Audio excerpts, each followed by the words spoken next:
สวัสดีครับอาจารย์ครับผม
Hello, everybody.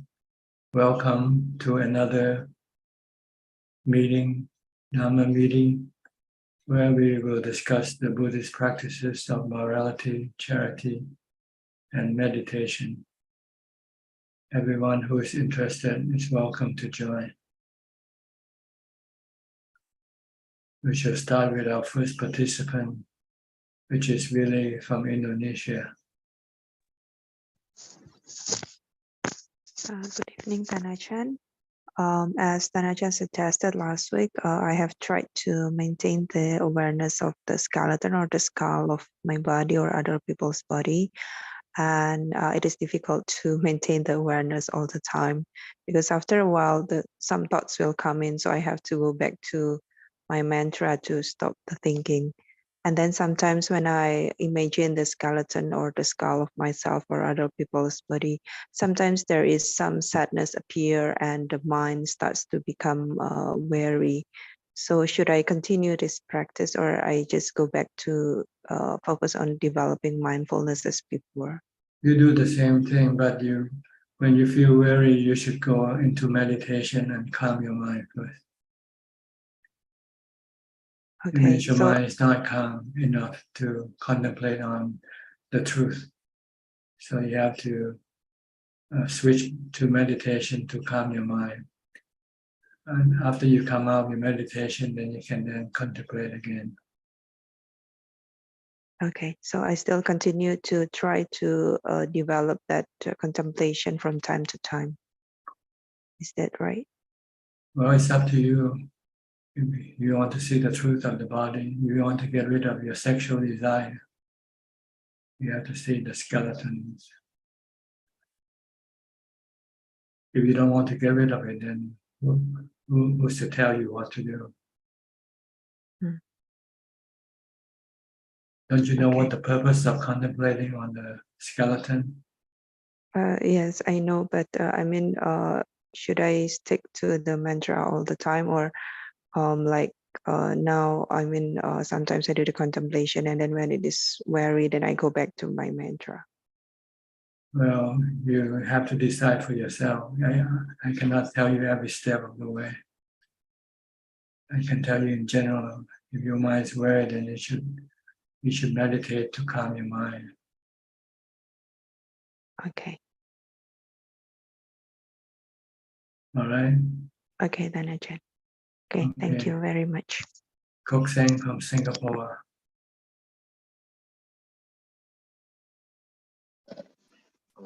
Good evening, Ajaan. I have no questions at the moment. Thank you, Ajaan. Okay. Professor Ken from Bio, Switzerland. Good afternoon, Ajaan. I have no question at the moment. Thank you. Okay. Kwan Liman from Malaysia.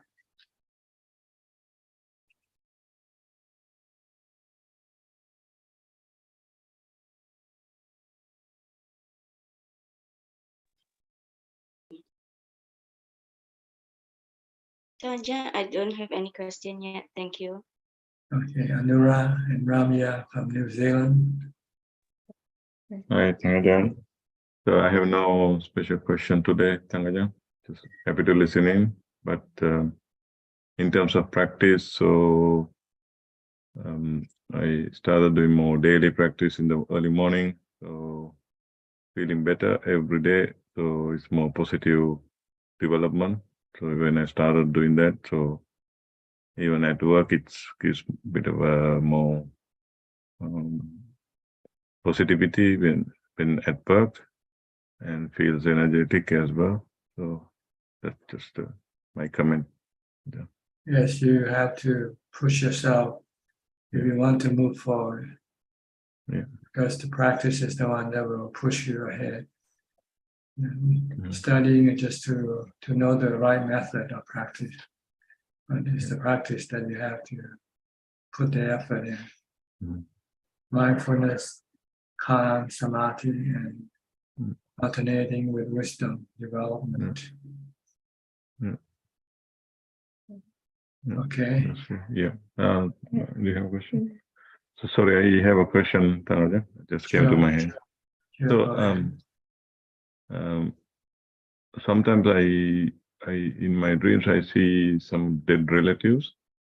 So even though I didn't have any thoughts about them in the past, so I try to ignore. But whenever I do charity, I don't really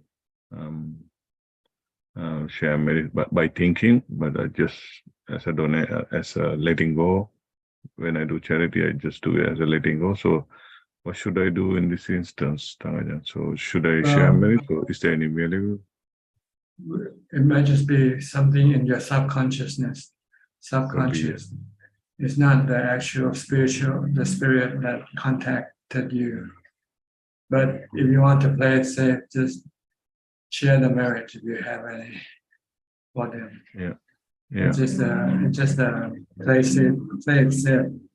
If any time you dream of somebody who passed away, then there might be a possibility that that person might be trying to contact you for help, maybe. So then it's usually customary for Buddhists in Thailand, especially, to do some merit, put food in a bowl or something, and then share that merit with the ones that you saw in your dream. Yeah. But if you're not sure, you can ignore it if you like. Maybe if that spirit is really persistent, it will come back again. Then you might know, maybe this is real, not something. But to be really sure, you should be able to communicate with that spiritual being. Ask him, where are you now? How are you doing? What do you need? Things like this. I mean, if it's really a spiritual being, you should be able to communicate with him or her. So communicate means in dream or in. Well, when you were in dream, you that's why you meet them, right? So Yeah. as soon as you meet them, if you can control your dreams, then you tell your dreams to communicate with the, or ask for some proof whether this is a real spirit or not. Right. Okay. Yeah. That So, passed a long time ago. Yeah. So that if that person passed away, so about 10 years ago. Yeah, it could be many years.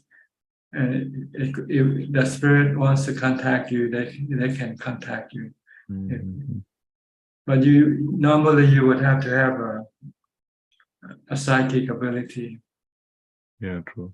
But if you don't, then they might contact you while you're sleeping.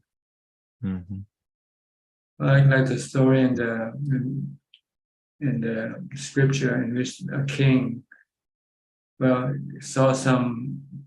heard some really strange noise in the middle of the night, and he wondered what that strange noise was. So he went to ask the Buddha. The Buddha said he was your old assistant in your past life, and you told him to make merit for the king. The king asked this assistant and giving the money for this assistant to do merit for the king. But this assistant somehow stole some of the money. So this caused him to be born as a hungry ghost or something. So he seek for the king's assistance for some merit. So the Buddha said, just do some charity and then share the merit with that being. This is where the thing about sharing merit came about, I think, from this story. So so if I do a dana and the sharing merits, are you just thinking in my head, in my mind, or you just dedicate it mentally. Say, I would like to share the merits that I have made today to this or that person who came in my dreams. In case you are real, you need help, please, accept this merit, something like that. So it doesn't have to be. It doesn't have to be a monk who should tell the name. I don't think so, because as long as you feel good from your giving, that's what you want to share, the good feeling, the feeling of happiness and contentment that you get from doing charity. You can share this because it's like food for the spiritual, for the spirit. The spirit is hungry. The spirit is not happy. The spirit needs some good feeling. Needs some contented feeling. You can share that. Yeah. But you have to first create it by doing charity. Yes. Okay. Yeah. Okay. Thank you. Understood. Thank you. How about you, Ramya? You have any questions? Not today, Ajahn. Okay. Thank And you. I'll go to Alvin from Kuala Lumpur, Malaysia. Good evening, Ajahn. I don't have any question at the moment. Thanks. Okay. Next is Rita in Bangkok. Rita, can you hear me? Okay. Hello, Ajaan. Great to see here. Great to be back. I joined a couple weeks ago, and during that session, you had encouraged somebody to practice sitting without moving. And so I took that advice, and it's been very helpful. It's not always easy, but I found that to be very helpful with my focus and determination to just really stay kind of stay put. Curb your cravings, your desire to move around. Exactly. Yeah. So I have two questions. One is a little bit related to the person who just asked about the dream with somebody who had passed away. Last week I had a dream of somebody that I was pretty close to many years ago, but I don't think that he has passed away.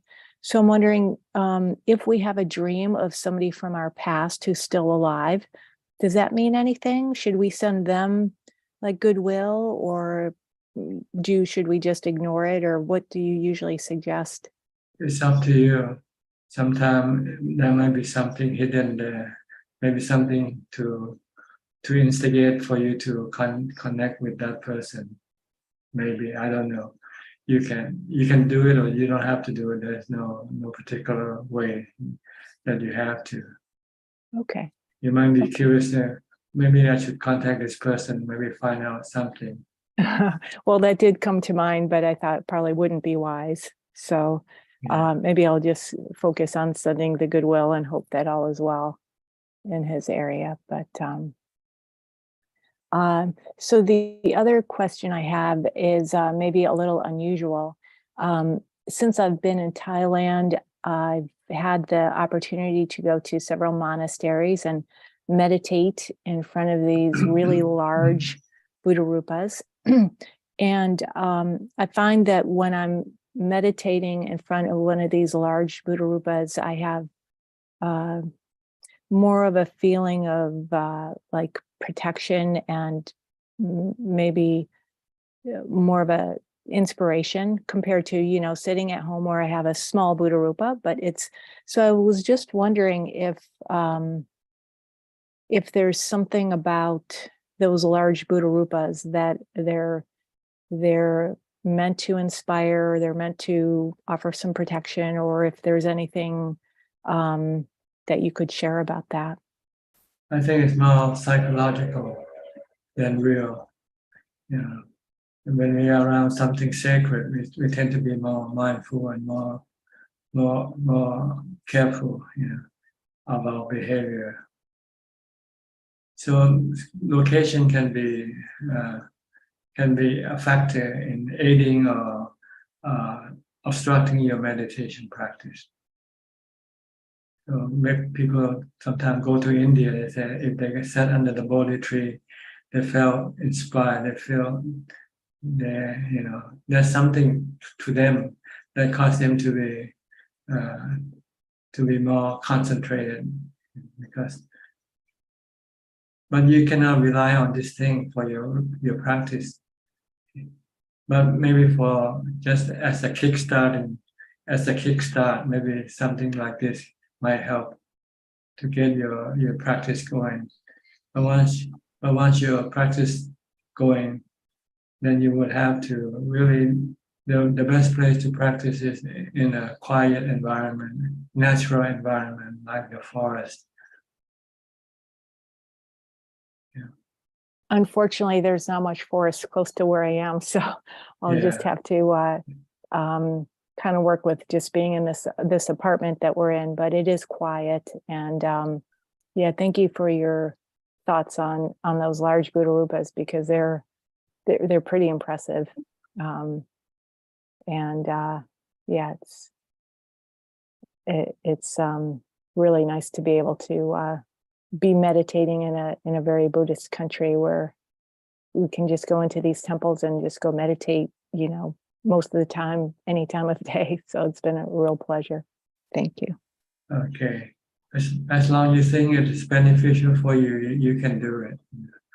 But eventually, if you're more advanced, then you'll find that a natural setting, quiet setting will be more conducive, more supportive of your meditation practice. Okay. Okay. Thank you. All right. Gavin used to be from Vancouver, Seattle, Washington, but now living in Bangkok also. Hello, John. It's been a while, so I thought I should join and say hi to everybody. You want to update and let everybody know what's going on with you? I guess I've been trying to go to the temple Wat Yan Khao Chion to practice at least every month. for at least, at the very minimum, 10 days at a time.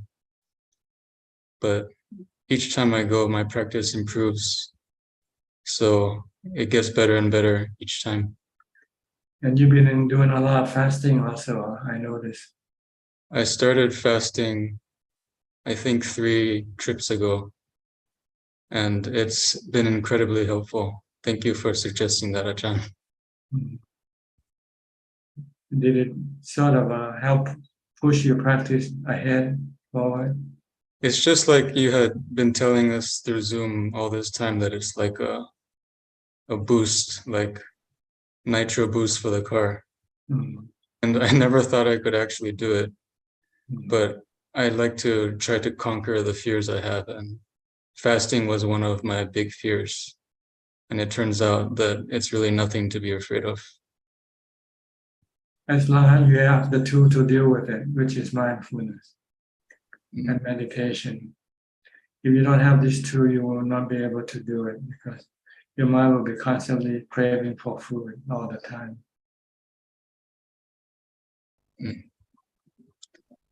I found that if I actually get hungry, which is actually not that often, then just doing walking meditation will help it move on or disappear pretty quickly. Yes, because your mind think of food, and that's what makes it hungry. Once you don't think about it, then the hunger disappears, right? Right. So it is something good to force you to do more meditation, more mindfulness. If you're full, if you eat regularly, you're full. There's no cost for you to do any meditation. And the tendency is for you to go to sleep when you're full in your stomach. I'd like So to eventually fast longer and longer, but I'm not sure at what point I might pass out. You have to make sure though that you're not trying to keep a statistic, how long you can fast. You have to look at whether it is useful or not.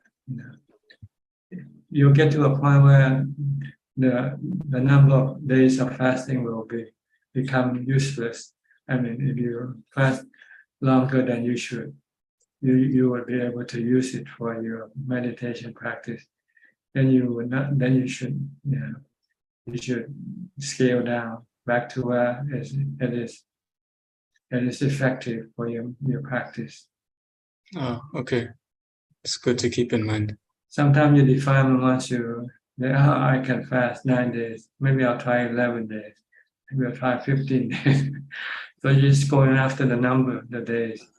But when you fast those days, you spend most of your time sleeping because you're so weak. And you don't feel it. Then you're just trying to keep the statistics, trying to push the number of fasting days. And you shouldn't do that. Okay. I think usually 5 or 7 days is probably a good number. Last time I was trying to go for 7, but I had good results by the end of day 6. So I felt it was enough. Yeah, okay. Somewhere around there. Okay, anything else you'd like to share with? I do have a couple of questions. When I come out of samatha bhavana sometimes and I look at my body, it's very clear that it's not me, myself, or I. Like, for example, my hand will look like a piece of rubber. When I'm in this state, what is the best way to practice? Just tell yourself this is the truth, isn't it? The body is not you. You, the one who look at the body, is not the body. You are the mind. The mind who just happened to be connected to this body through the consciousness of the mind. The mind has the stream of consciousness that connect to the body, to all the 5 central organs: the eyes, ears, nose, tongue, and body. So the one who is looking at the body is not the body. But you use the body, the eyes of the body, to see the body. But the body doesn't know that it is looking at itself.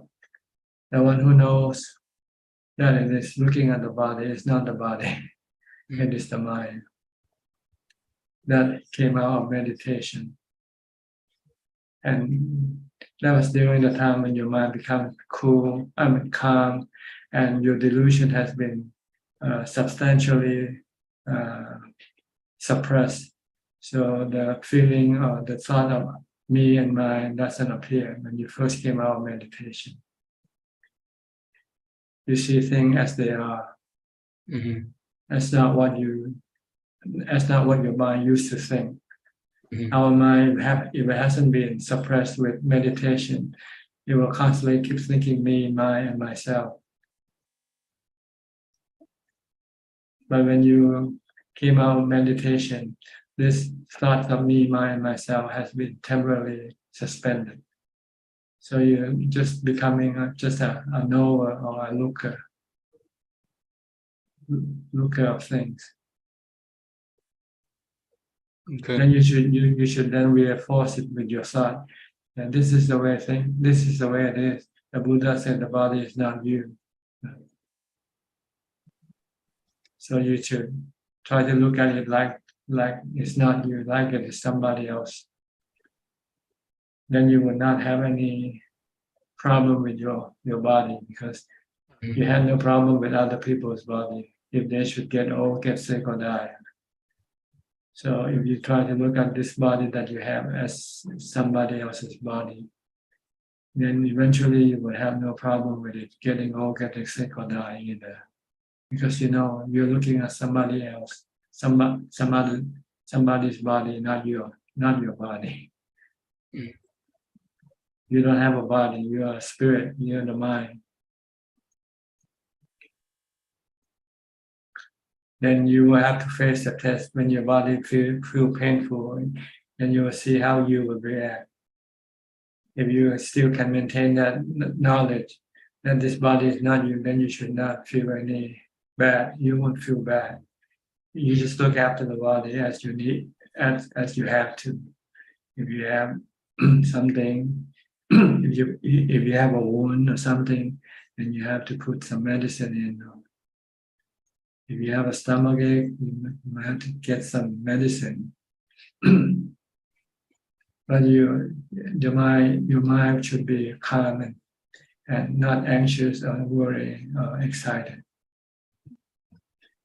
If you can remind yourself, this is not me.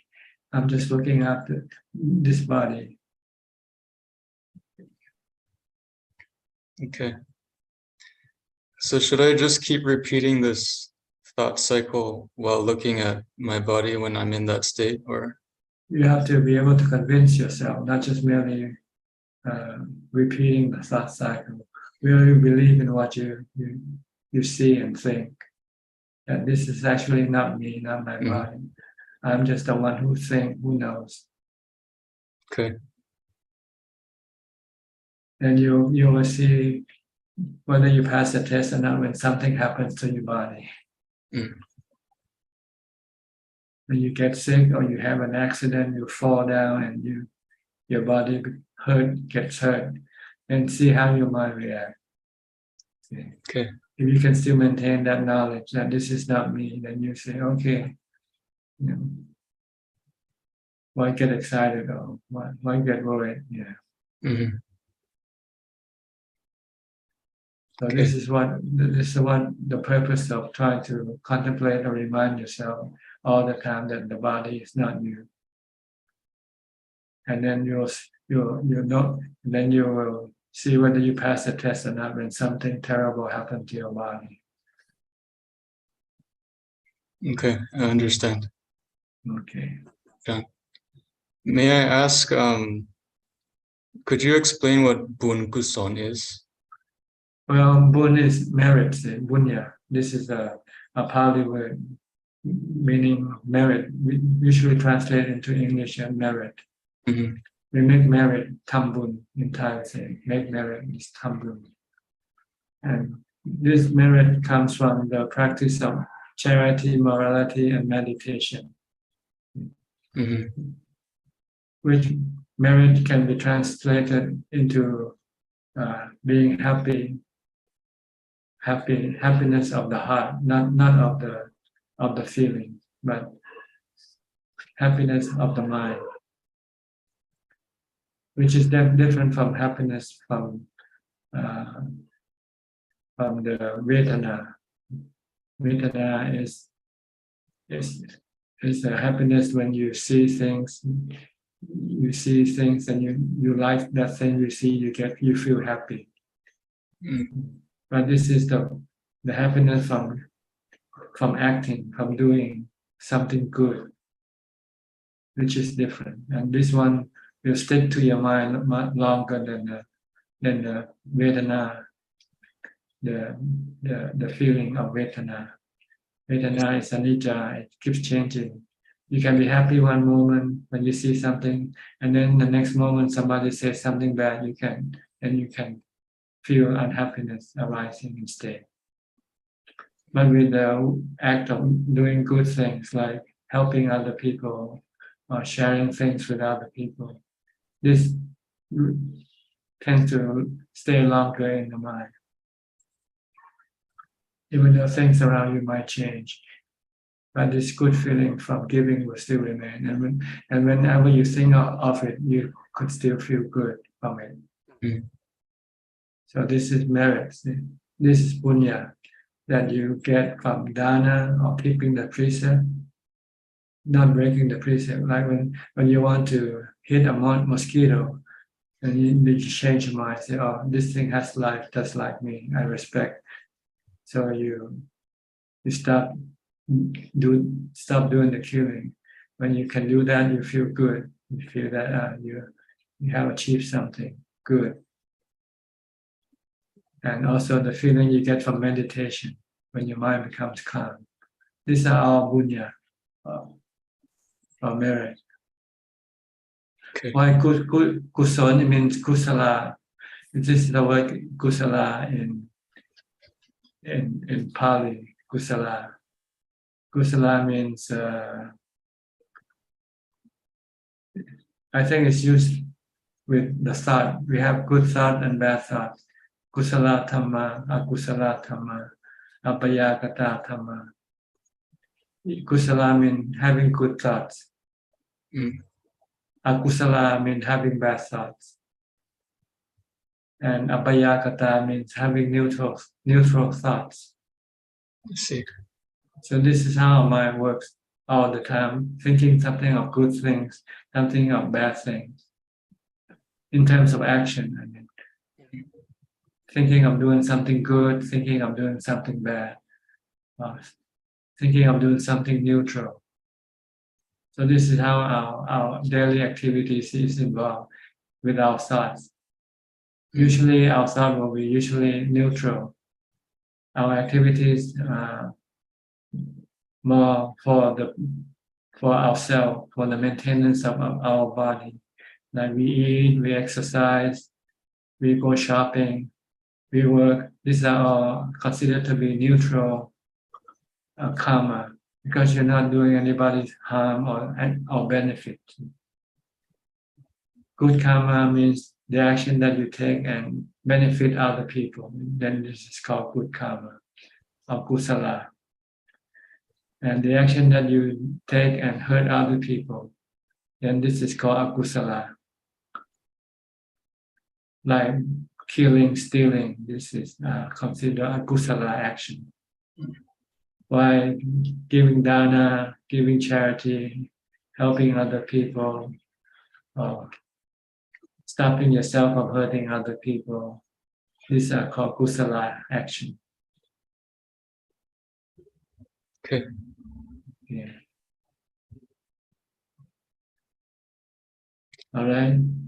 I had to ask. Thank you, Ajaan. You can search in the internet to see if there's any definition of the word kusala, Kusala. Okay. In Pali. There's another definition of the word kusala in Thai means intelligent or smart. Oh. Chalat, it means chalat, clever. Or wise, it can mean wise. wise thinking. Kusala is wise thinking, and akusala means unwise thinking. Okay. Thank you, Ajahn. All right. Next, Aparajita from Dubai. Good evening, Ajaan. Yes, Yes, how are you? I am well, and I have been practicing. I just have a short question. That's sometimes I like listening to my friends, and I tend to listen. But recently, I've been feeling a bit impatient just listening to people. So, should I just be kinder and listen, or should I take time out? Well, it depends whether you have to listen to them or not. If you don't have to, then it's better to take time out.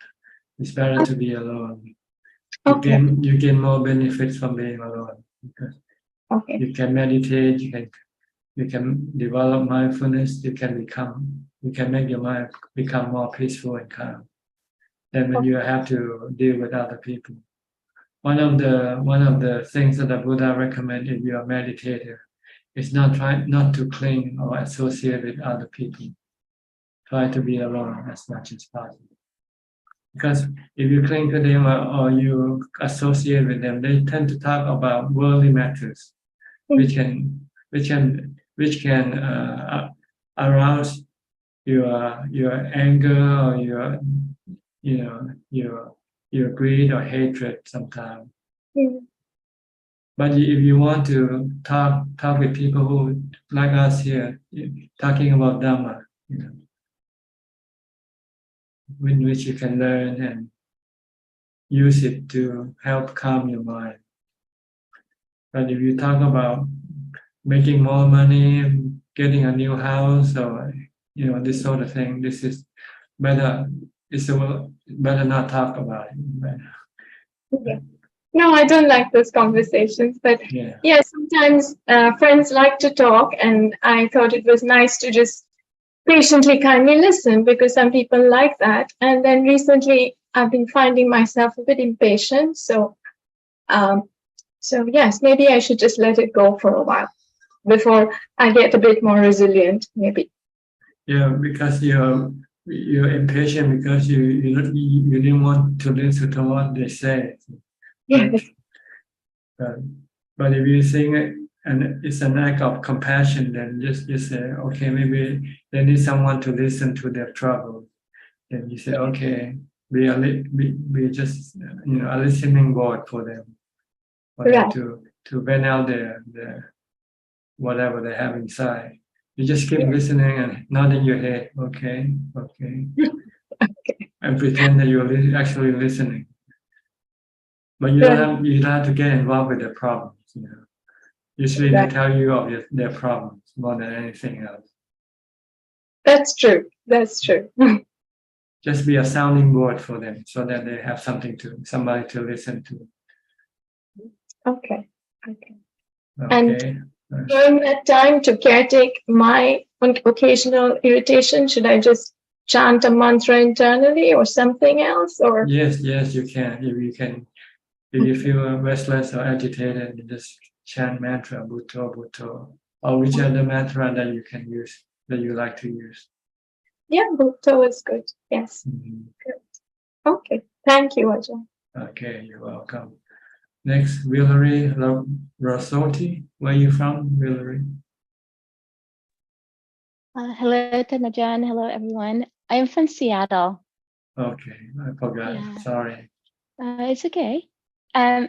A question for you. I 2 weeks ago I had asked about parami, and you started out with loving kindness, and I wanted to see if you can deep dive a little bit more on that. And the way I think about loving kindness is this perfecting the love, meaning that you don't your love is not biased, and just wanted to see what your thoughts are on loving kindness and more details on how to, put that into being. Well, actually, I interpret the metta or loving kindness to be friendliness. You should be friendly to everybody, whether human or animal, or even spiritual beings. If you should come into contact with any of these beings, you should show friendliness. Be nice to them. And if they need help, give them help. If they did something wrong to you, forgive them. Okay. Don't hurt them physically or mentally. Don't cause any physical or mental harm. Okay. This is what I translate the word metta, and the way to practice is to apply when you meet people. It's not for you to chant, and chanting or contemplating that is not the action. See? It's only when you meet people that's when you have to show your metta or loving kindness by saying hi or give a smile or something, not frown. When you meet somebody. Okay. And if you have something you like to share with other people, because you have more than you need, then you share. This is also metta. Okay. And it doesn't have to be perfect, right? Like, because part of me is perfecting those qualities, meaning not. And it's something you keep developing as you continue with your practice. Because there will be a time when you find it difficult to be friendly, especially to someone who's trying to hurt you, for instance, or someone trying to take advantage of you. Yeah. This is a test to see how much metta or parami do you have. Yeah. If you have, you might just ignore them, forgive them for their transgression, for their selfishness, for their harmful action or harmful thoughts towards you, for instance. Okay. If you can forgive them, you are showing metta, you're showing loving kindness. And that in turn too, if I turn that around, so if I have, like not so kind thoughts, I should turn that around and give metta to myself and just forgive myself. Is that? You don't need to give yourself metta. This is selfishness, really, to give yourself metta. Okay. You want to give metta to other people. If you feel that you cannot give metta, then you should use equanimity instead. Just try to remain still and not reacting to that person.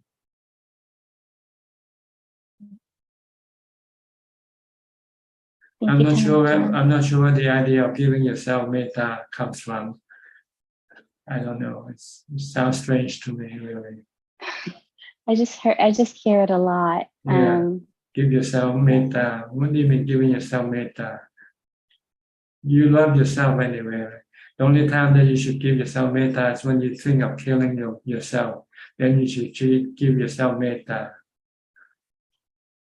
It means you want to hurt yourself. That's the time. Then you should give yourself metta. Tell yourself to stop. You cannot hurt your body, your own body.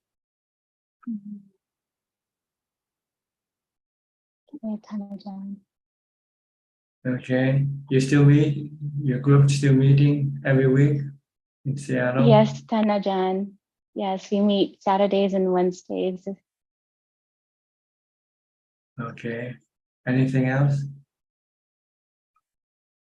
No, I was just thank you for the questions on the dreams. Yeah, there's just been some dreams that are, you can't really, I can't really decipher, but yeah, your answers to those dreams are helpful. Thank you. Okay. I'll go to Philip and Adeline from Malaysia. Good evening, Ajaan. We don't have any questions tonight. Just happy to be listening in. Okay. I'll go to Alfredo, who's been away for a couple of weeks now. afraid of what happened? Sao Paulo got mudslide and flood or something? Yes, today is raining a lot. I see. But it's hot. Spring, Spring not now, summer. Spring now. Okay. No, summer now. Summer. Okay. Yes, the beaches, the water of the beaches is lost. The universe is changing, né, Bante? Síria, terremoto em Síria, em Turquia, terremoto,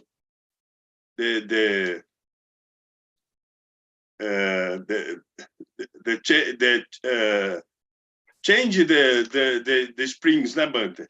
It's changing. Is a little strange. I see. Because of a climate change.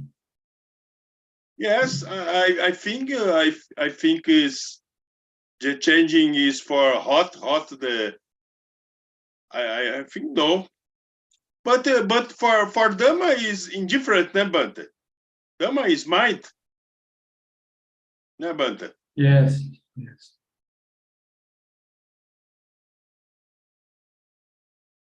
So you've been doing okay? Haven't seen you for 2 weeks. What happened? Oh, in Brazil have a carnival. Carnival, I see. Yes. In Rio de Janeiro or everywhere? Yes, Rio de Janeiro too. And this year is big water in Brazil, in beaches. I see. The water invite the little tsunami. A lot of people died. It's very problems in Brazil. You mean strong waves? Yes, strong waves. No, not waves. A lot of rain. Rain. Okay. Yes, rain. 100 millimeters. It's a lot. 60 millimeters, 100 millimeters. You have a flooding? lot rain. Yeah, a lot of flooding. Flooding, no. Flooding. Only rain. A lot of rain. Okay. It's very sad, Nebante. Very people's. This is anicca, dukkha, anatta. This is the law of nature. Yes. For Dhamma is better to live in forest, né? But the forest not have a lot of problems, né? Not beach, not war. Forest is better, né? But I live in Brazil in forest in Cotia. Here is forest, né? Is good. It's good place for peace and calm in the forest. Yes. Not have a lot of rain, water is a little better. Okay. But is very problem in Brazil. There are a lot of rains. Yeah. Uma vez, once a time, I asked to other Bante, you not preocup of the peoples, né? The people's dead, the peoples have problems, the people's lost your house, lost your family, lost your health, né? And the Bante say me, is the samsara, né? Samsara is. Yes, everybody loses everything. We came with nothing, and when we go, we take nothing with us. Yes. So it's no big deal when you lose something, because you have to lose. Eventually, you're gonna have to lose everything, even your body. Yes.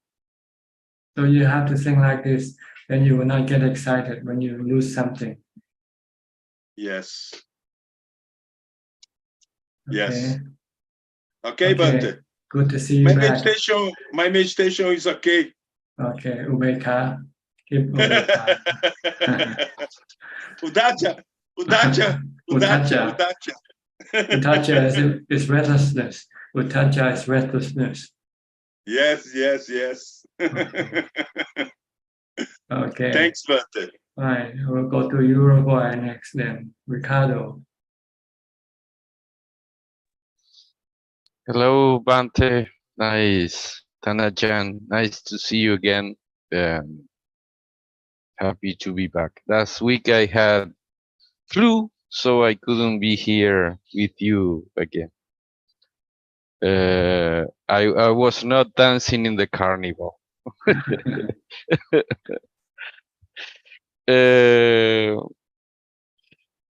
I have one comment that sometimes the word kusala is translated by wholesome or Wholesome, beneficial. yes, okay. Oh, yeah, okay. Good. And the question I have is that sometimes we tend or maybe lead to find some stages of meditation, stages of meditation. I know that meditation is to let go and not to achieve or get anything, right? But can you lead us or explain us which stages we might find in our meditation, please? Well, when you meditate, you don't worry where which stages you are in. All you have to worry about is whether you're concentrating on your meditation object or not. If you keep concentrating, then you will go into this different level of jhanas, and eventually reach the fourth jhana, when the mind becomes completely still, peaceful, and contented or happy. Yeah. If you want to know the different level of jhana, you have to look up in the text. The first jhana have thoughts, still having thoughts and having raptures, having, I can't remember what they are. Yeah, I've seen that. Thank But you. when you actually do the meditation, sometimes you don't go step by step. Sometimes you go from the start to the fourth right away, like falling off a cliff or something like that, if your concentration is good. But sometimes it goes in step by step also. So when you practice, you don't try to use the scripture to force it to be according to the scripture. This can be counterproductive. When you meditate, you forget about the scripture, you forget about everything except your meditation object. That's all you want to do. Okay. Don't ask yourself, which stage am I in now? Am I in first, second, or third? This is thinking already. As soon as you think, you come back to the start again. Okay. Just keep watching, focusing. And then you can analyze it afterwards when you finish with your meditation practice. You say, today how my mind gets calm, quick or slow, or step by step, or or not through the step, just go right from first to fourth right away. You can do this after you finish with your meditation. Okay. But it's not really important. A lot of teachers, Thai forest tradition teachers, they don't read the scripture. They don't have education. They cannot read the scripture. They didn't care.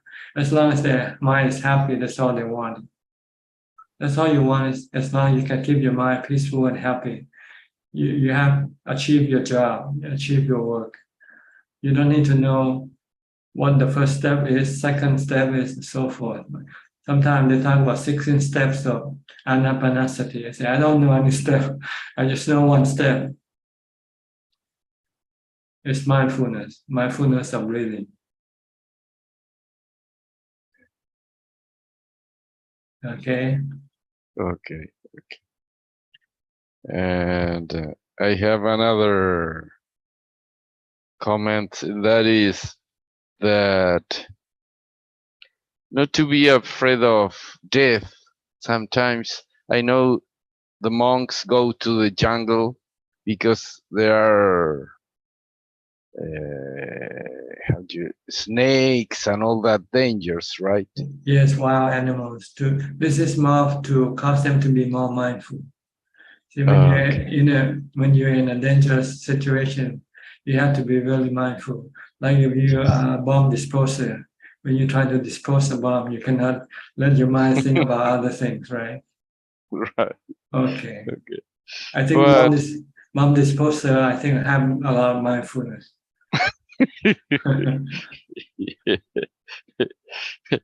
but you know, Venerable, that I found that the jungle city it's almost the same because Yeah, you got a there lot of are bad people around. right. You have to be very mindful all the time Yeah, when I right. go to the city because wow, it's very dangerous, very dangerous. They call it the concrete jungle. The concrete jungle. Yes, right. That's how we call it, concrete jungle. Okay. Thank you, Ajaan. Right. Okay. Next is Maria and your friend Yorokina. This is your last name. They're staying at Ajaan right now. They're from Russia and from Brazil, I think. Yes. We're here. Okay. Did you find it difficult to get in the room? No, we are not in the room now. We are in the yard outside. No, That's why it's so no, dark. no. I mean in the Zoom meeting room. Okay. You have any question? No question. Just happy. May I share my merits with everybody to be here in this wonderful place. Okay. Did you see the forest that I asked the person to show you this morning? Yeah, we went there. We did walk meditation. Okay. But for tomorrow, we're going to sit for a little bit. Okay. So at least that you know there's a place where you can go and meditate. We meditate in the future Buddha temple today. I see. In Maitreya temple. Okay, good. All right. So you have no question right now. Okay, it's gone. Next is Gary from Singapore. Gary.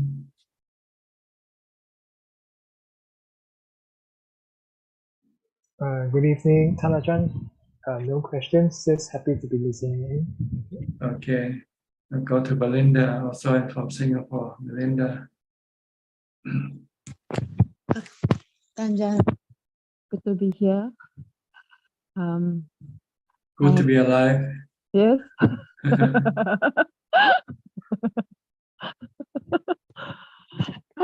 But actually, it's good to be dead also. If you think positive, if you think rationally, being dead is better than being alive. Because when you're dead, you don't have to worry about working, about eating, about looking after your body. You'll be in dreamland when you die. When you don't have a body, you exist in dreamland. You don't die with your body.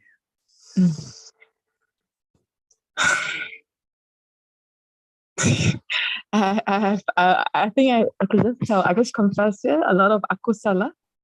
So Just comparing the time when you're awake and the time you go to sleep, which is better. When you go to sleep, right? When you fall asleep, all the stress, all the problems disappear from your mind temporarily. But as soon you wake up, then all your worries and anxiousness and everything returns. Dhananjana was like that at one point, and then I thought it was not so wholesome. Like somebody asking you about metta. Yeah. Sometimes I worry that when the unwholesome unconsciousness when it takes over the kilesa takes over, I worry about self-harm. Why worry? You're gonna lose everything anyway. You take nothing with you. Yeah, and at that moment, the kilesa is so strong that they were. It, it didn't feel like it's this wakeful self. So earlier somebody asked questions about dreams. I had a dream too. I saw spirit. They were scared. I was scared, but no much reaction inside the dream. But thereafter, I also have wholesome. The scene moved on to a wholesome dream too. But it kind of gets stuck to still attachment. So and after the dream, I thought it was quite a good scene, like if you make a horror movie out of it. So the mindfulness is very weak. Maybe some words of lecture from Ajaan. Okay. Is that all you got to say?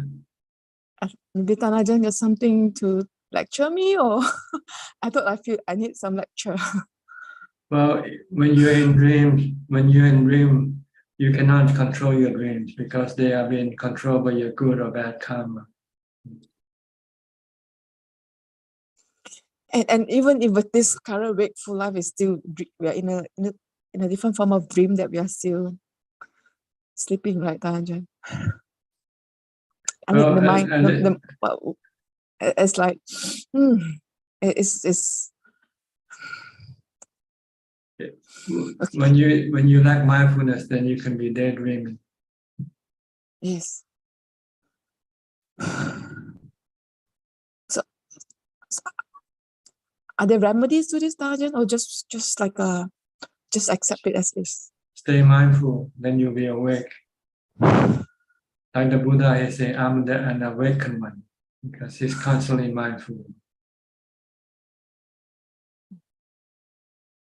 When you have mindfulness, then your delusion will take over your thoughts, and you start to think,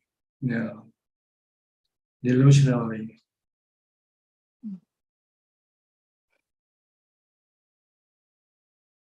Okay, just practice mindfulness. This is the remedy for everything.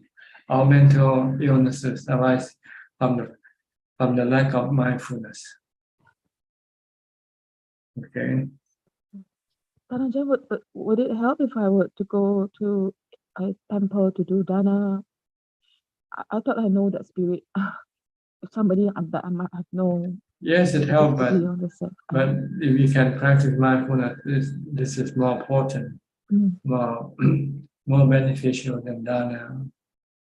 But if you cannot do mindfulness, you can do charity first.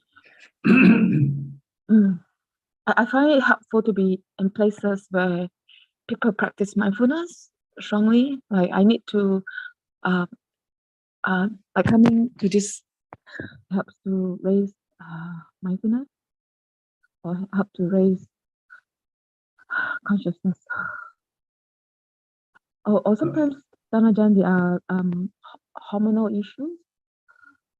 Like so I'm really a little lost, like as to how to manage. Well, I should just let it go. I think just let this be at it. Just deal with it as best as possible. That's all I can say. Okay. Thank you, Ajaan, for your information. Thank you so much. Next, Lillian and Lele from Bangkok. Good evening, Ajaan. Lila, you want to ask us? Okay, go. Why when we get enlightened, we will not be born again? Because being born is bad for you, see. So when you know that something is bad for you, you don't want to go back to it. Because once you are born, you're gonna have to get old, you have to get sick, and you have to die. You want this thing to happen to you?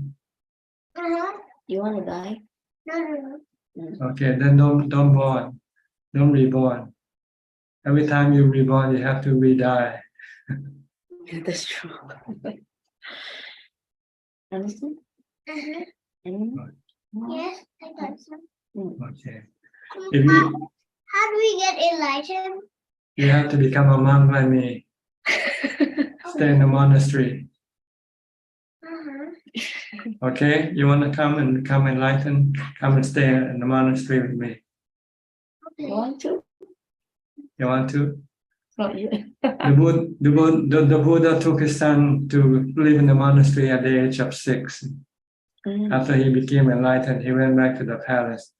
Then I think his mother said, "Go to your daddy and ask for inheritance." And the Buddha said, "My inheritance is enlightenment." So he took his son and go live with him in the monastery. And I think he eventually became enlightened.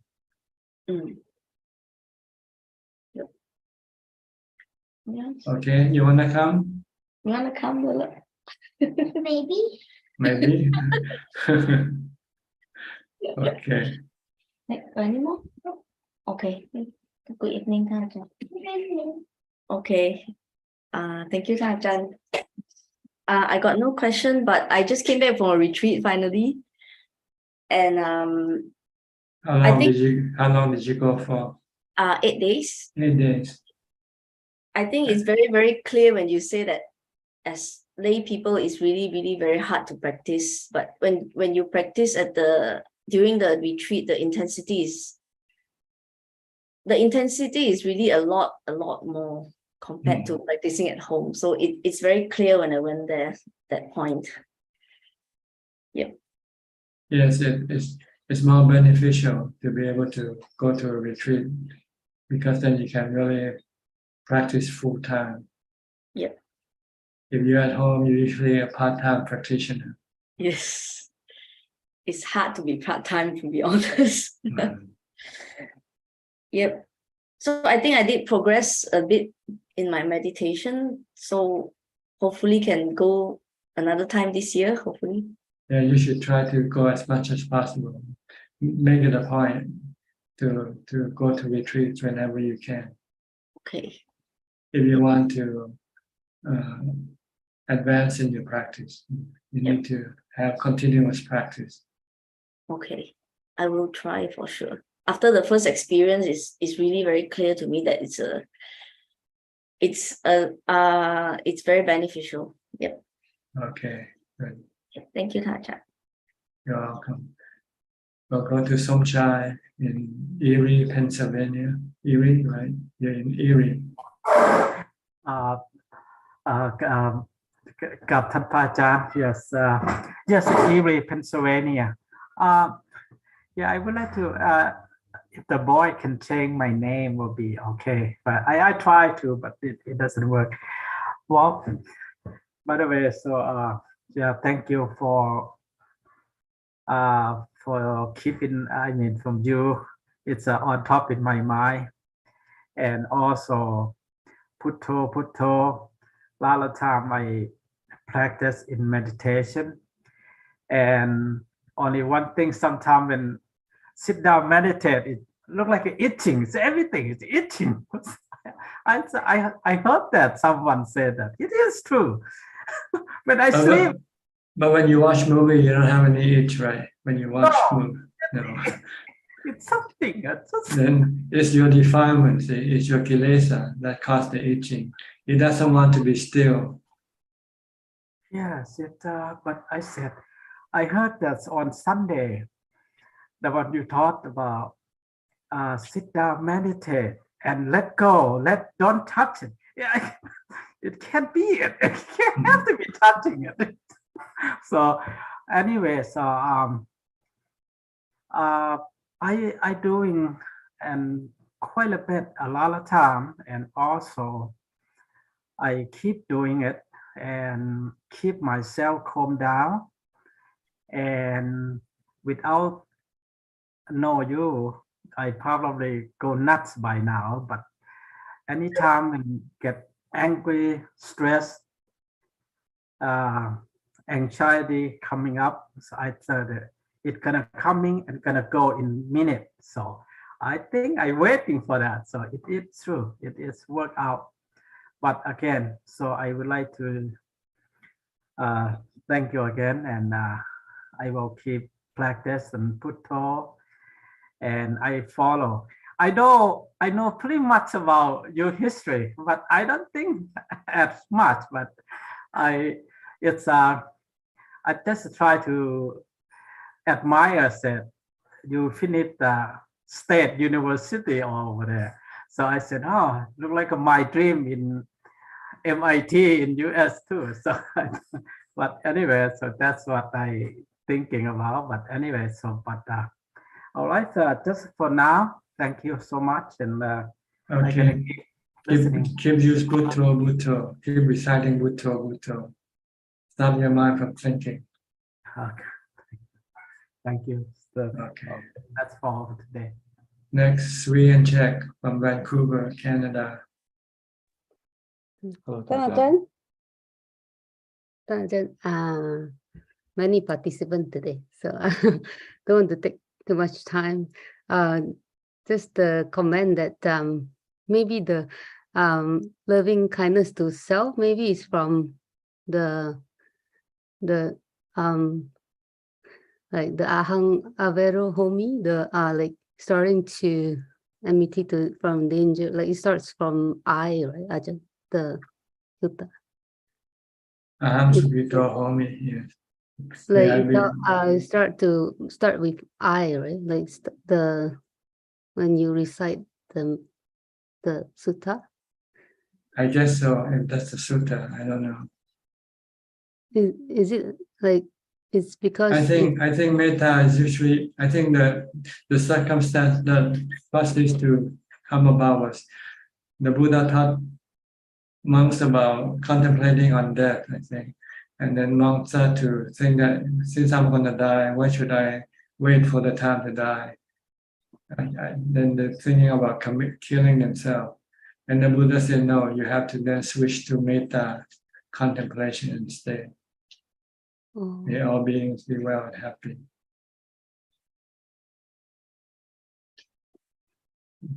The mind's not ready yet to contemplate on death, and it can backfire. So the Buddha said you have to switch your contemplation from death to metta. May all beings be well and happy, including yourself. I think there was a special circumstances that this thing is being used.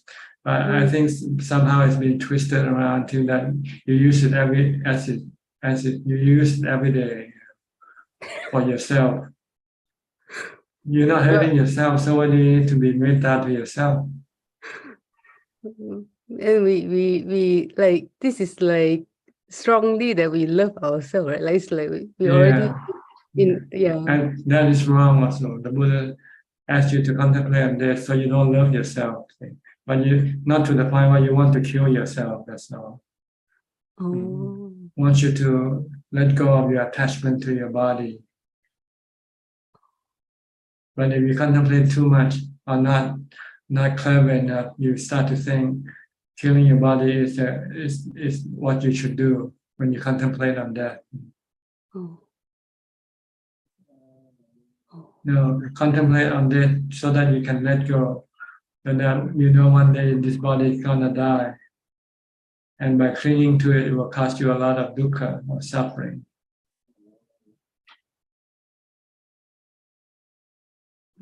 But instead you use metta, may I live forever. You want to be protected, you want to, this is also wrong.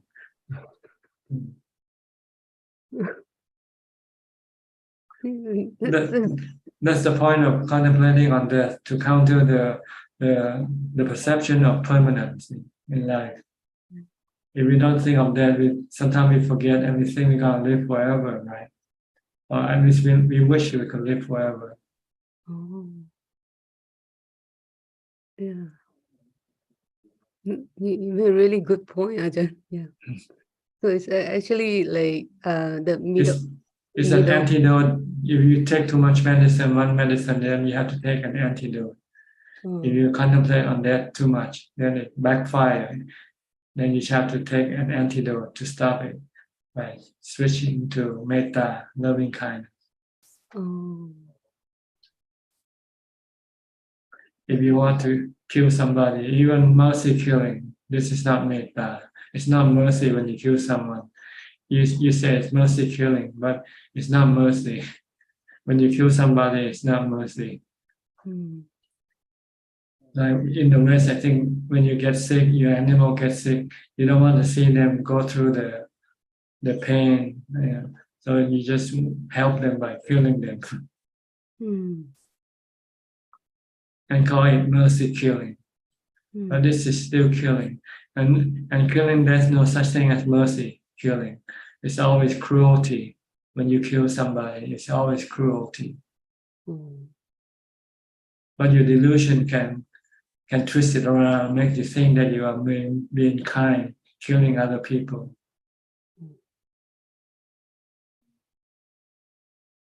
It's a wrong thinking, Ajahn, right? Like that we thought that Yes. we are ending their suffering, but we are not. We are being cruel. You're being cruel when you kill somebody or yourself.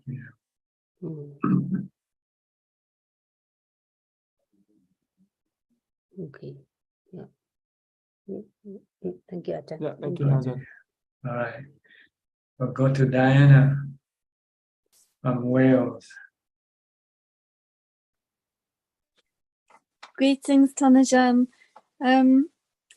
I've been noticing when things disturb my equanimity, and I think it's because usually I have an opinion about something that happens. So trying to develop mindfulness more, so to be more acceptance.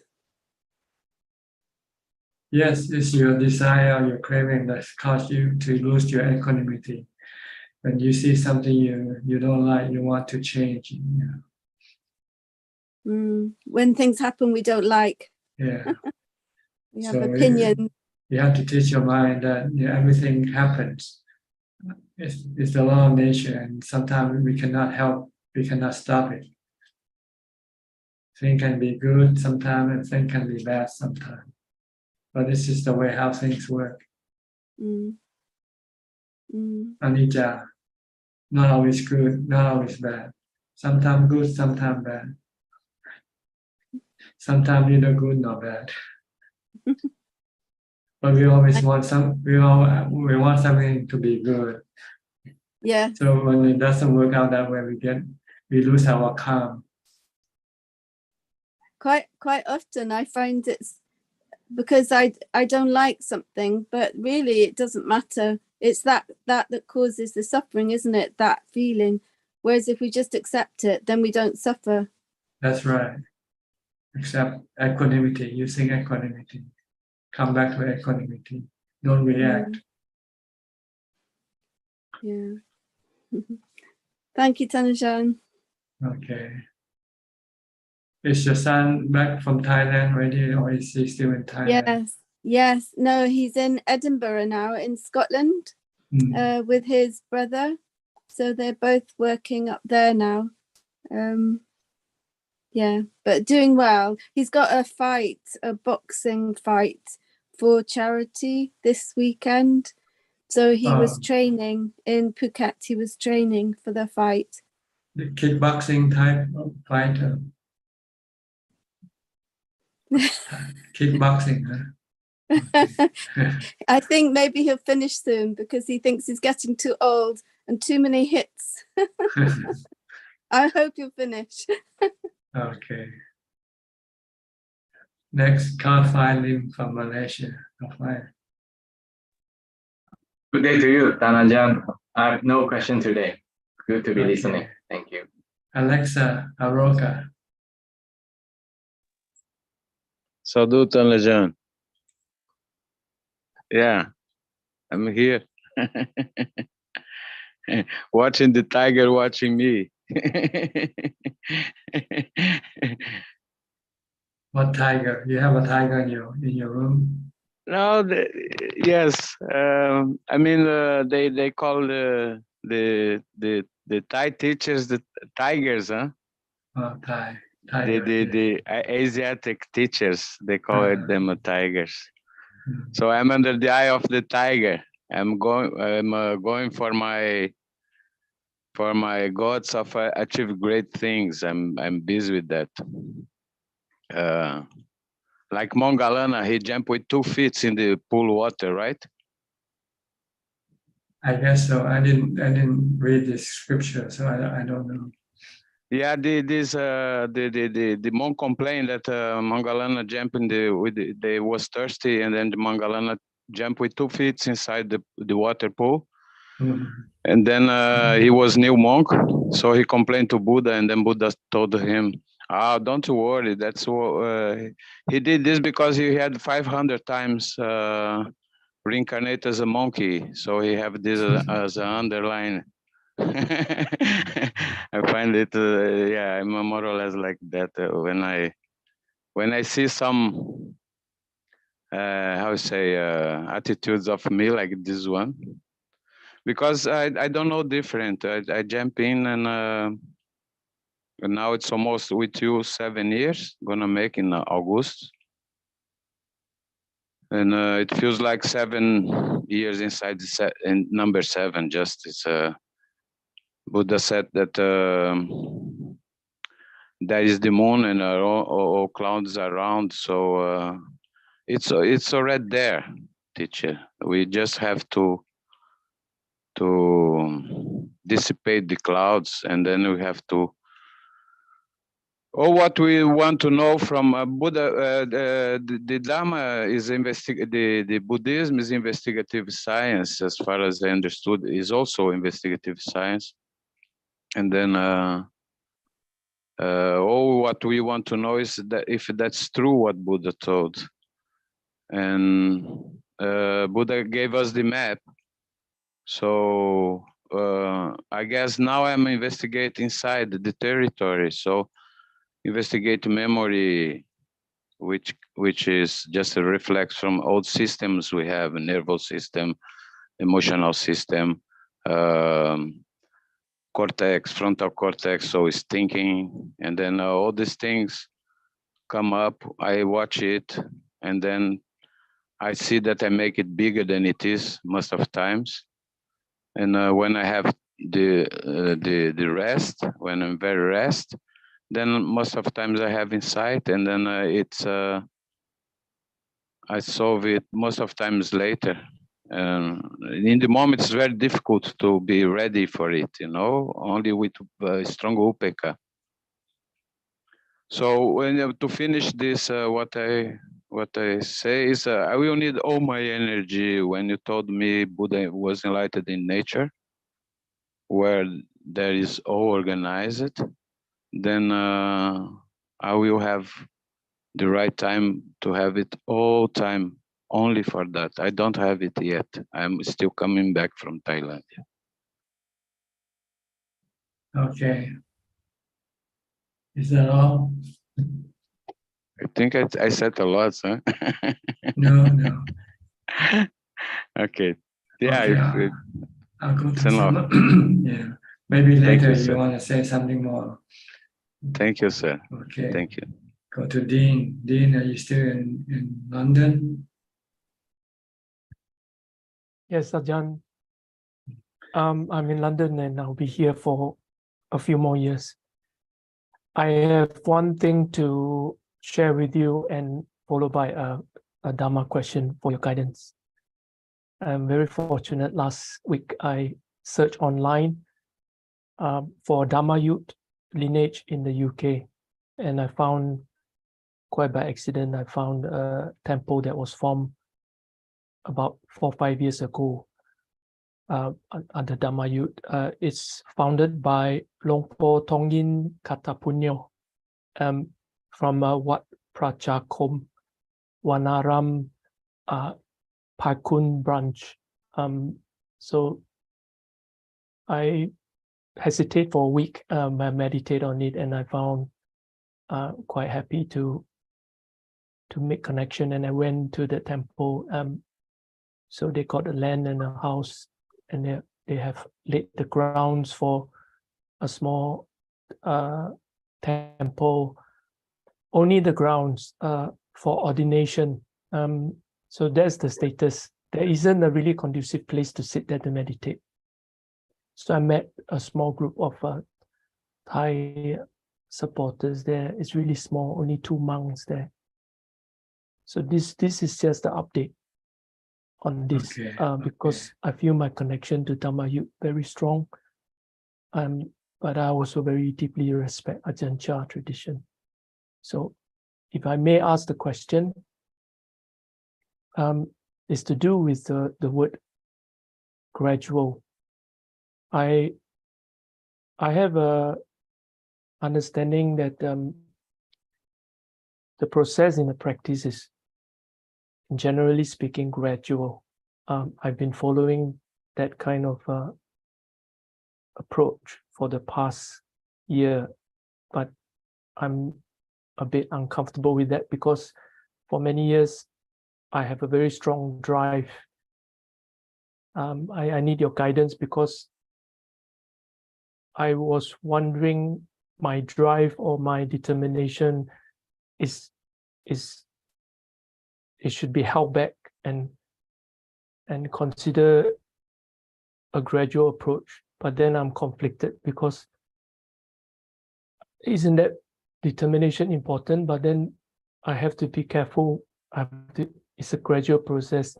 Is it because of my conceit or this spiritual ego? I'm struggling with this. So Ajahn, if you can direct me correctly on this, please. Well, your practice, whether it's gradual or not gradual, depends on the intensity of your practice, not on other factors, really. The more you put in, the more input, the more output you get back. It's just whether you can put in the input or not. That's the question. Some people can put in a lot of input, so the practice can become sudden. Some put in very little, so the output becomes gradual. So it depends on how much you put in. That will determine whether your practice is gradual or sudden.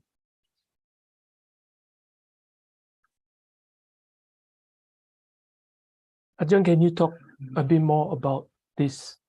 How much put in and this intensity? Can you elaborate a little bit on that, please? Yeah, the input depends on your understanding of the nature of your practice. If you understand what you have to do and if you understand the result that you get from your practice, then if you can see this, then this will really inspire you to put in more input. But if you don't understand what you're doing and what you will get from your practice, then this one don't want to inspire you to put in a lot of practice, because you still might have some doubt about this or that. So it's a matter of learning, studying the teaching of the Buddha. If you understand both the path and the fruits, then this will really make you inspire and give you a strong determination to put in your effort for the practice.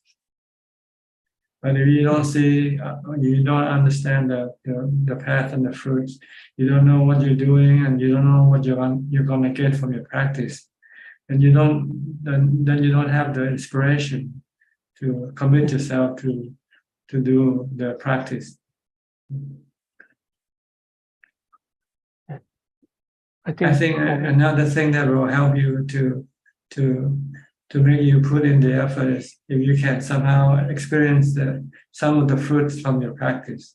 Then you can calm your mind even for just one second and see the difference when your mind that is not calm to the mind that is calm. If you can see this, then this can be a great inspiration for you. Yes, you you affirm my understanding that the word gradual is, I'm not comfortable with the word gradual because I don't know when I would die. It's too precious. So other people, out of their good intention, they remind me to be gradual, and I don't think I'm moving very fast. So I don't need to take on board this word gradual. It's really precious. Life is every day counts and every sitting counts. So I don't think the word gradual is necessary for me. So yeah, it's not important. It's important how much you can practice, really. Yeah. So try to inspire yourself. And one of the way to get inspired is to be close to the Buddha's teaching or his noble disciple teaching. And this can inspire you to do the practice.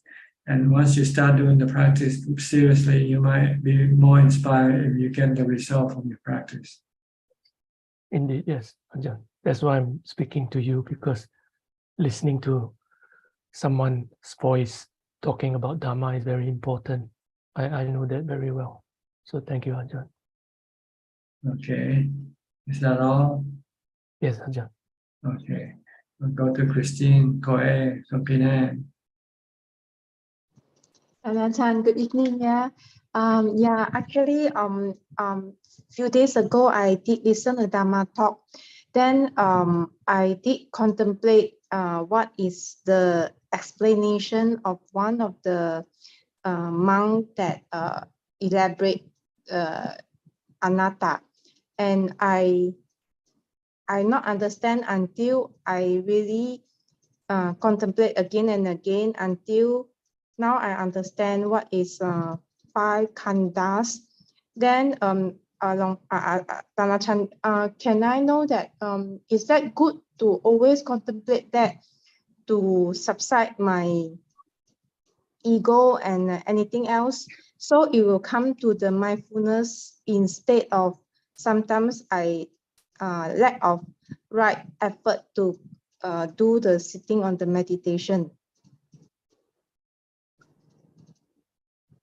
Well, see, understanding the five khandha is not important when you first start to practice. It's rather to understand what mindfulness is. And how to do mindfulness, how to develop mindfulness. And then once you understand mindfulness, then you want to apply mindfulness in your meditation to get to jhana first. Once you have jhana, then you can then start to study the nature of the five khandhas. You are stepping over your first step. Your first step should be mindfulness and meditation for jhana before you go contemplate on the nature of the five khandhas. It's like you have to learn how to stand, how to walk before you can run. Oh, ask you one. Don't get up and run if you could not stand or walk. Okay. I should get jhana first. Thank you, Ajahn. I will try. Yes. All right. Thank you. Next, Evie from Indonesia. Yeah, Ajahn. Namo Buddhaya, Ajahn. Can Ajahn hear me? Perfectly. Ajahn, I have a question regarding about killing. What about the condition of parents who are sick and lying in the hospital, spending a lot of money until one of their children decide to inject the dead needle according to their parents' message before getting sick? If I am seriously ill or in a coma, I don't want to trouble you all. Just make a decision so that I can die immediately, not suffer too long, and not make you all difficult for you all.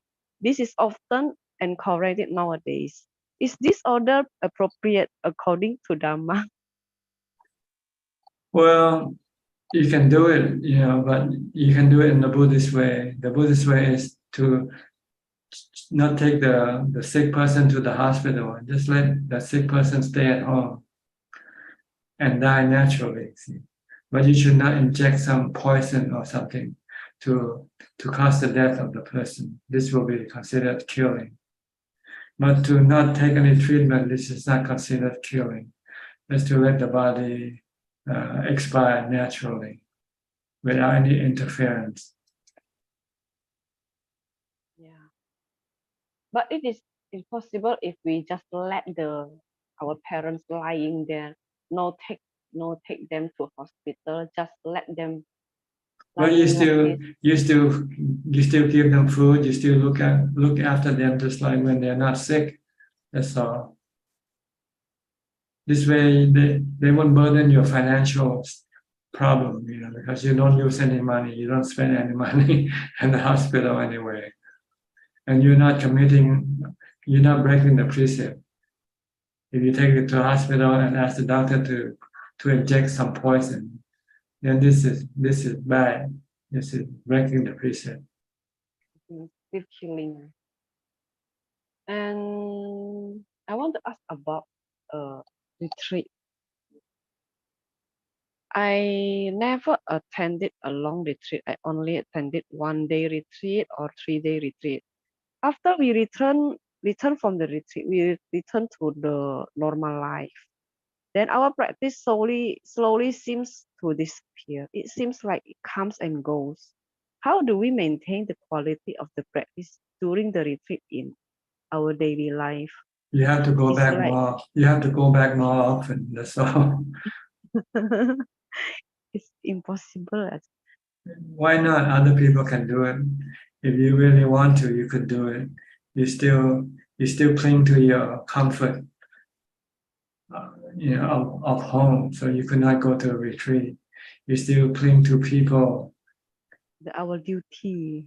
You claim it's a duty. Yeah. This is the Pali Bodha, Ajahn. Pali Bodha is like the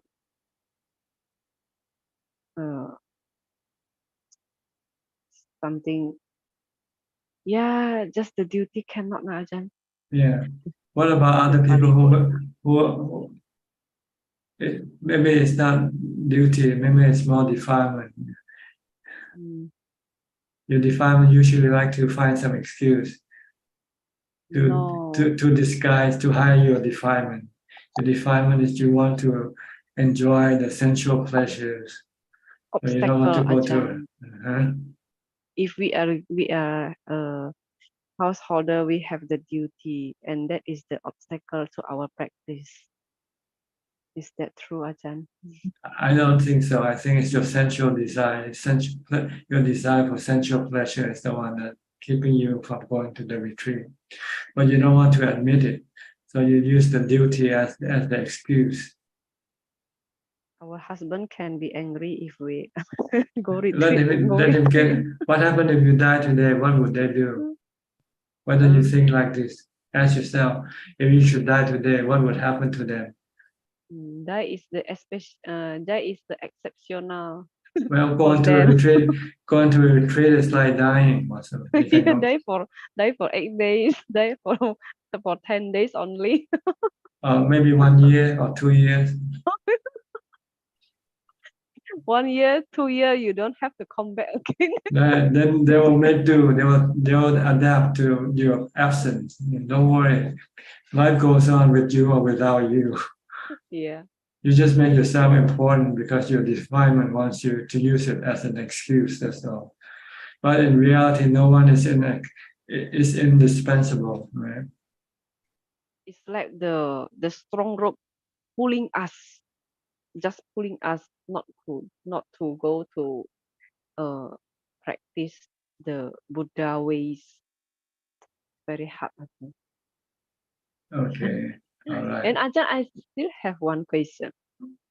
Many people who are getting old, will lose the enthusiasm, like the spirit. But many also apply the enthusiasm because of the principle that The body may be old, but the soul remains young. So sometimes I find the old man or old woman who have the too high self-confidence, so that from the way they dress, I feel inappropriate for their age, even their lifestyle seems to follow today's youth. What is Ajaan's view of the principle of the spirit of life like this? Is it positive or negative? I don't care. It's not my business to know. I have to know it myself. That's all. I don't worry about other people. Yeah. Okay, Ajaan. All Thank right. you. Yeah. Okay. Amy. Okay, Amy from Toronto, Canada. Good evening, Tanajan. You've been coming in and out of the room. You your notice screen- everything. Your screen at the start you're already in the room, then somehow you must have left it or somehow. So you have to go back and join the line again. Oh, okay. There's a system. Okay. I think I'm catching on. And I'm also very sorry if it was disruptive. No, not at all. It's just that it takes you a longer time to be able to get to your cue to speak. That's all. Oh, I understand better now. Thank you. I was very happy to wait. I like listening to other people too. Okay. Thank you. Yes, I have been continuing to practice in ways that you've recommended. So I did the Saturday again with better results. I was feeling better going into it. So I was able to maintain good mindfulness throughout the day. Like I had made determination, to try and for now just do these 1 days where like a lot of sense restraint, no nothing digital, no going online, meditating, and keeping as mindful as possible. My main focus is kind of mindfulness training.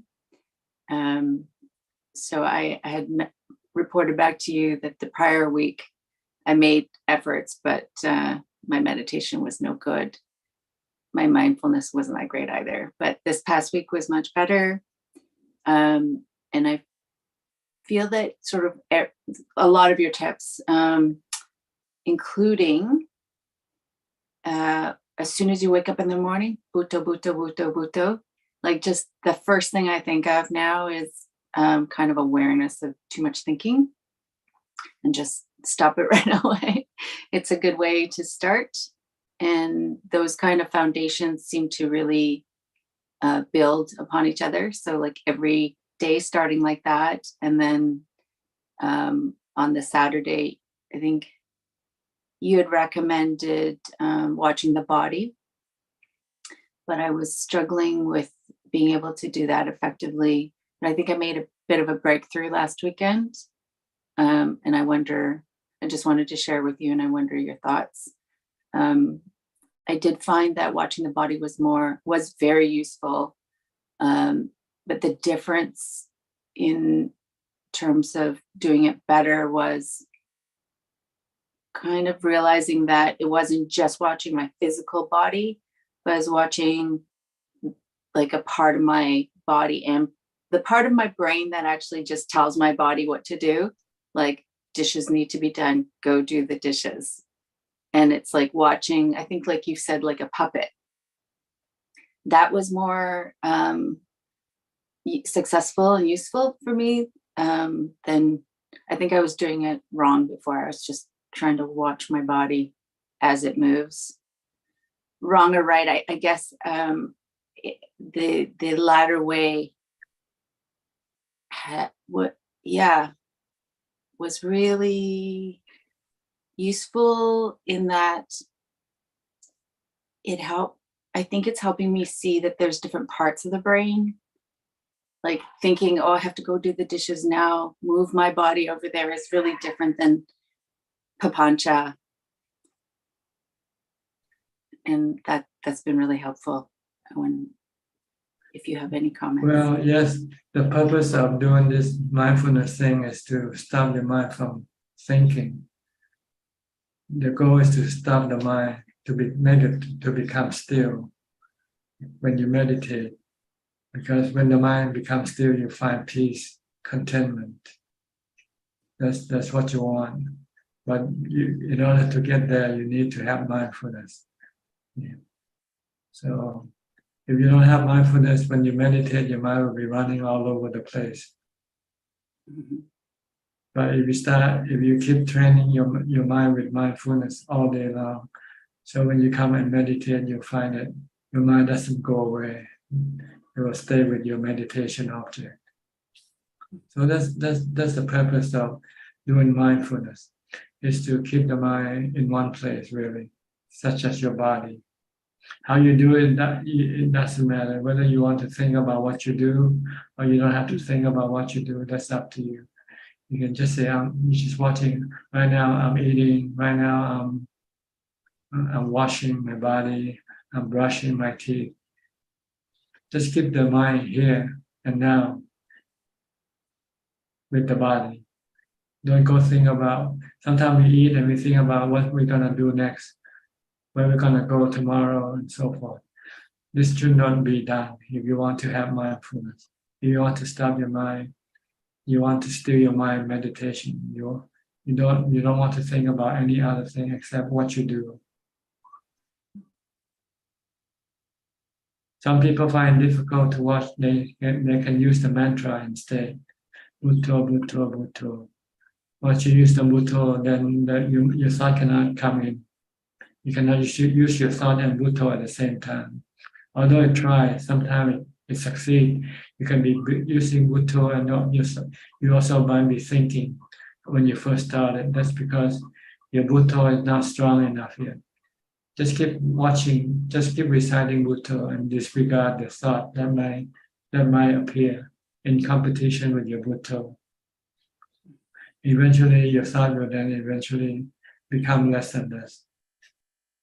And your Bhutto will be more pronounced, more obvious. So you can do that also using the mantra, or you can change from mantra to watching, because reciting the mantra can be sometimes tiring, right? After you recite for a while, you might not want to recite, then you can then switch to watching your body instead. But sometimes when you watch your body, your mindfulness might not be as strong as using the mantra. So when you watch your body, then you start to go thinking about other things. Then you might want to come back and use the mantra again. So you can use both of them depending on the situation. But if you cannot stop your thought by watching your body, then you have to use the mantra. Once you stop your thought with the mantra, you find that you're not thinking anymore, then you can come back and watch your body again.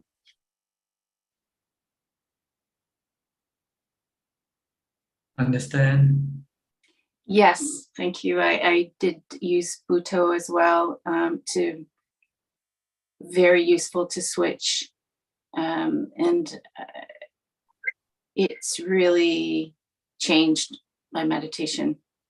Yes. Having this mindfulness practice, it's deepened my meditation. Just remember the goal is to stop thinking, that's all. It's a beautiful journey to understand that it really is. If I may, I just have one other comment about the metta to self question issue. Yes, go ahead. Thank you. I've heard that in Asia, people don't suffer as much from shame and self-hatred, but it seems that in the West, there's it's very pervasive, if not a bit of an epidemic. So I've noticed that thinking about metta for self can sometimes be useful when those kinds of feelings come up. Okay, if you think using metta will help solve your problem, there's no one to stop you. You can use it.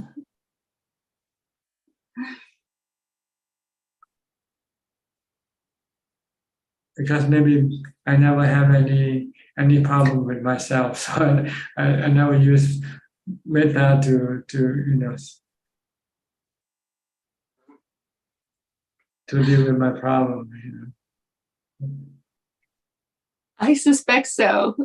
Even reading your biography of Beyond Birth, it seems like you've always had a kind of steady confidence from a very early age.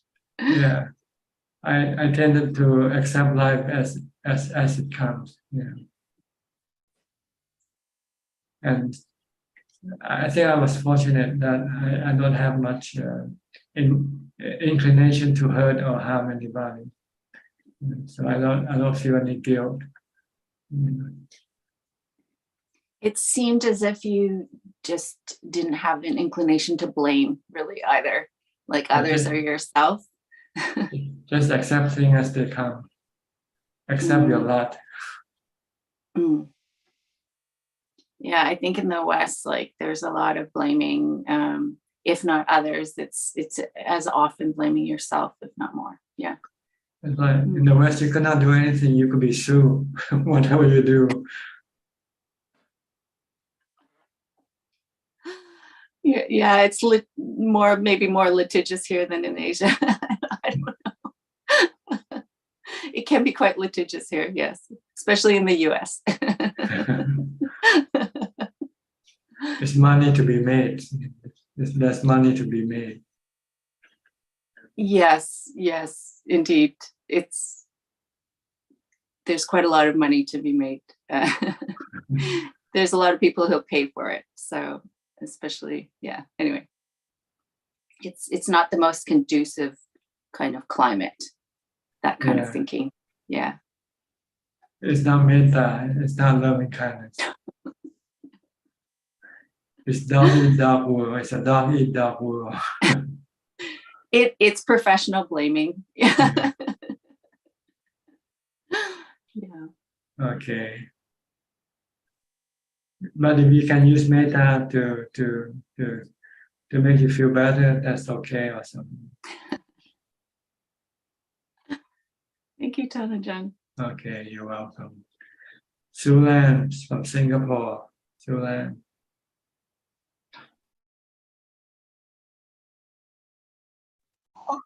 Hello, Ajaan. Can you hear me?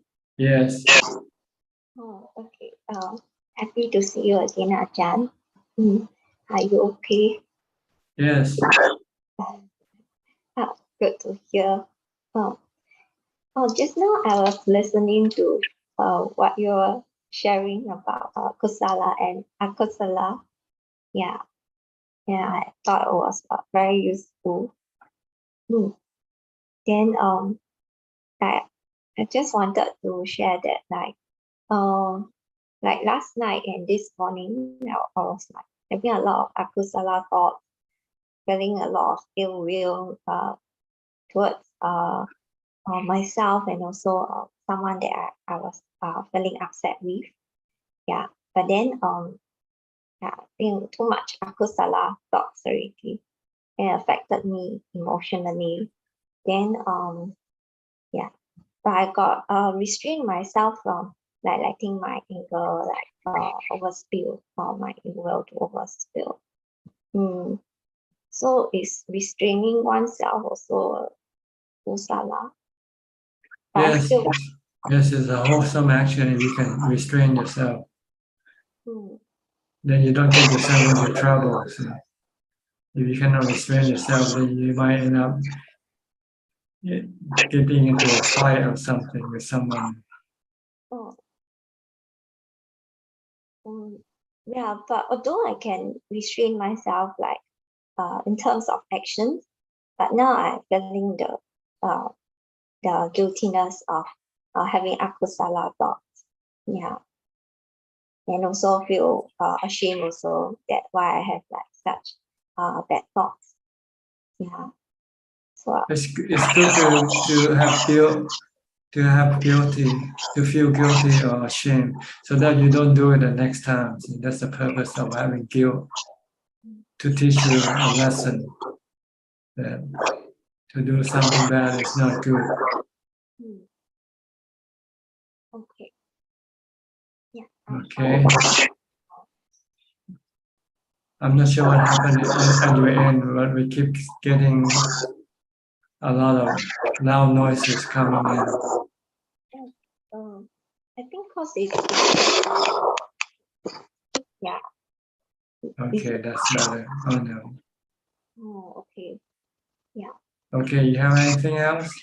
We're running out of time, so I have to move on, okay?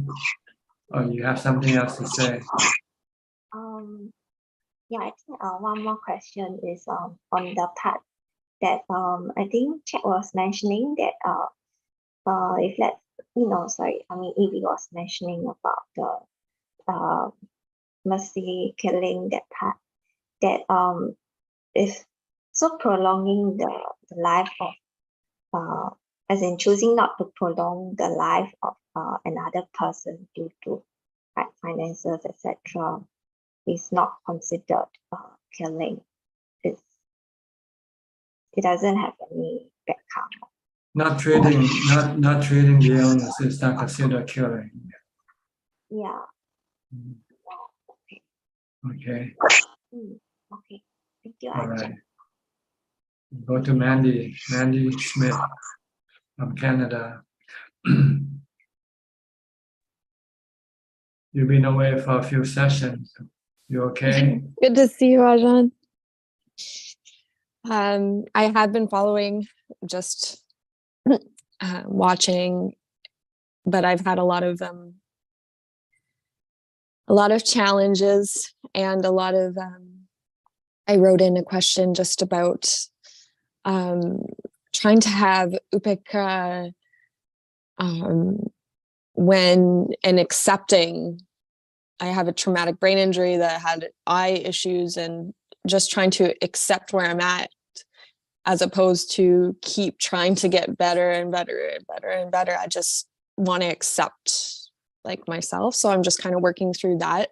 I have been using my meditation to calm down, because it gets it works with the brain, so it really fires it up a lot, the vision issues.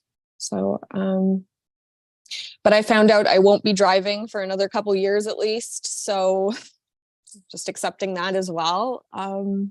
It seems more and more like my life is living to the precepts, and I would love to be in Thailand, but I know that that's just not possible for me right now. Thank you for your teachings, and I appreciate everybody else's questions. They always fascinate me and make me think from another perspective and brighten my mind with your responses. Thank you. Yes. Just try to accept your situation. If this is the way it is for you, try to accept it. Then you won't have any stress, any anxiety. But in the West, they don't want you to.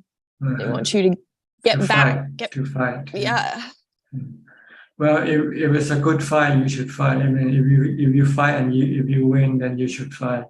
But if you fight and you're not winning, then why trouble yourself with fighting? So you have to look at the consequence of your fighting, whether it's going to be successful or not. If it's not successful, then it's better to give up. Well, the doctors say that there's still hope for the future to drive, but you need to do more therapy and more therapy. And I'm like, oh, I'm 7 years into it. And I'm just like, I feel, but you can't choose that option not to. They push you to keep going forward to, right now, I have a lot of support, so I'm very grateful now. And I have the conditions to practice, but sometimes it is way overwhelming, having to have these realizations. And over the past late 20s of my years and early 30s, I've just been almost disabled from work and everything. So it's been hard, but thank you for listening to me, and thank you for your advice. And okay. You can always look on the other side. There's always two sides to a story. There's always a silver lining somewhere in you're unable to drive. By not being able to drive, then someone will have to drive for you, right? So you might want to go places less than you would normally go. Then you might be more stationary. Then it might be a lot more easy for you to maintain mindfulness and meditate. But you can look at that other side. There's always a silver lining if you know how to look at it. Like me, once I became a monk, I could not drive, so I decided not to go anywhere if I could not drive.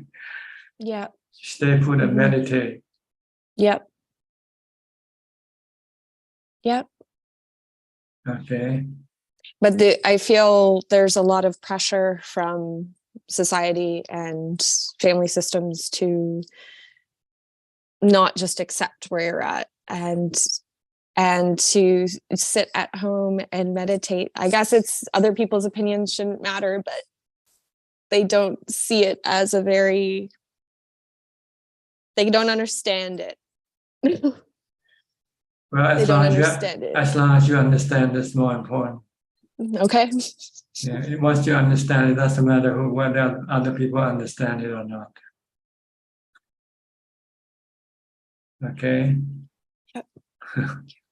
Yep. Makes sense. Okay. You just have to convince yourself this is good for you. That's all.